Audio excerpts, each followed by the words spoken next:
This morning, governments and businesses are considering a way for people to prove they've been vaccinated against COVID-19.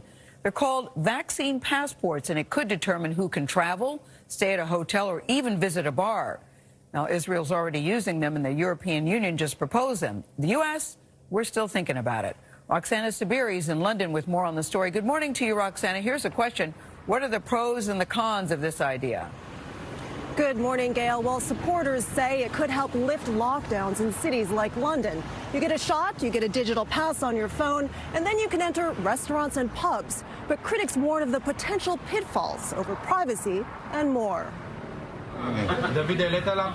Israelis must now scan in to get in to gyms, hotels, even concerts like this. It is all set in the telephone. It's very convenient. For more than 3 million Israelis and counting, this is the ticket back to some kind of normalcy. Finally, all the way in the car, I sang back to life, back to reality. The government-issued Green Pass shows personal details and proves they've had 2 doses of a COVID-19 vaccine.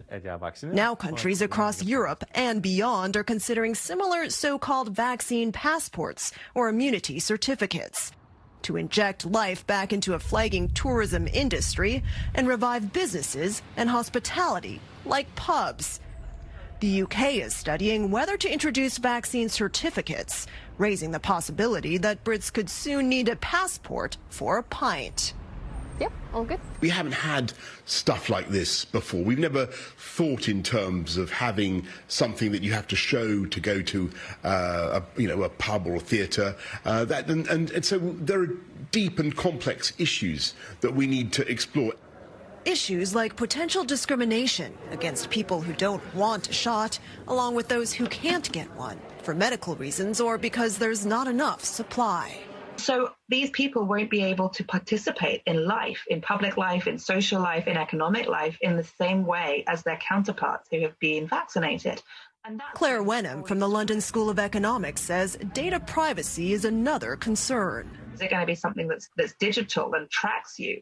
And that obviously opens a whole different range of conversations about, security of your data, for example. So government shouldn't rush it.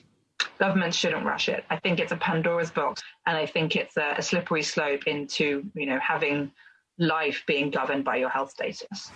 But as governments debate immunity certificates, businesses are pushing ahead.